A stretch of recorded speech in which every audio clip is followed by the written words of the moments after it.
Alright, so far the chicken is in the oven braising. We have some extra sauce ready to rock. These are the potatoes that I had cooking in the background. The colder they are, the better at this point. Okay, it's gonna be easier to peel, easier to cut, easier to hold their shape. Okay, but these are cooked most of the way through. The key there was making sure that we had them on a nice low simmer, started them in cold water to make sure they cook evenly through. If you have your water boiling, when you're cooking a whole potato like that, it's gonna cook on the outside first, the inside last. You're gonna have potato bits everywhere, everything falling apart. It's no bueno, okay? We've also got our broccoli, par blanched off on the side, ready to go. Now for the potatoes here, you can just take your knife and then just gently peel off the skin.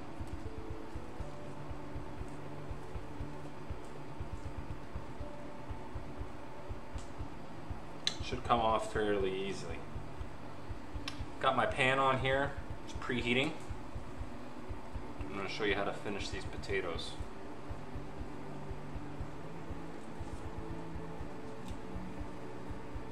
So once you have both the potatoes peeled, you can go ahead and cut them into shapes. Now you might be asking yourself, like yeah, I said you can do this in advance, you know, the day before. It's good. The colder, the better. The cooler the potato, the more it's going to hold together. Now you may be wondering too, could I go ahead and peel the potatoes before I cook them? I would avoid that because the skins actually help protect the potato from becoming oversaturated with water when you boil them. Okay, so just something to keep in mind. Now I'm just going to keep this really simple. You can cut these to any shapes really that you want. I'm going to make like little half moons. So I'm going to cut the potato in half.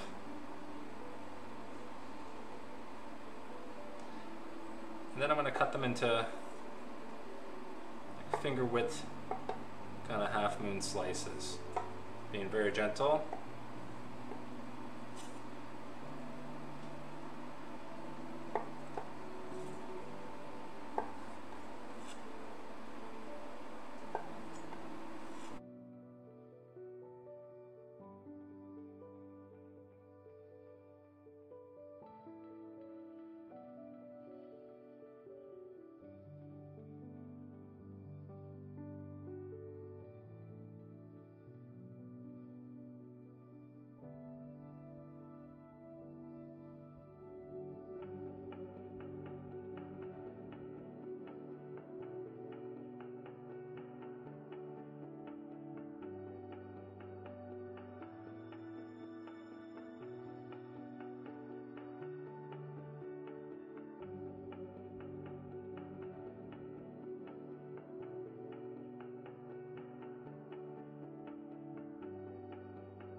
It's been about 2 minutes. I'm going to go ahead and add in the rest of my butter.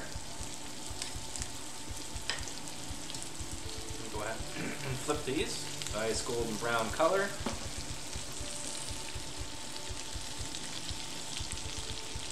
Oh yeah, I broke one. That color is great. The butter smells phenomenal.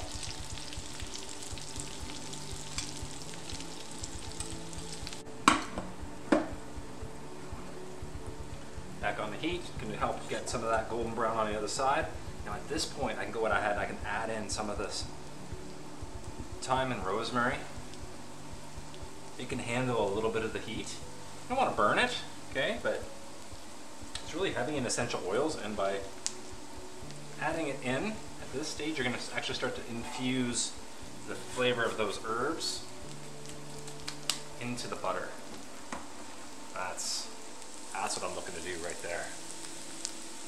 Now as these potatoes are just finishing up there, the timer went off actually on my chicken, so it's time to take a temperature on the chicken, see how we're doing. I'm using a digital probe. I might have a manual one, but just remember we're looking for Fahrenheit. Change my units up here. And then go into the center piece of dark meat and see where you're at.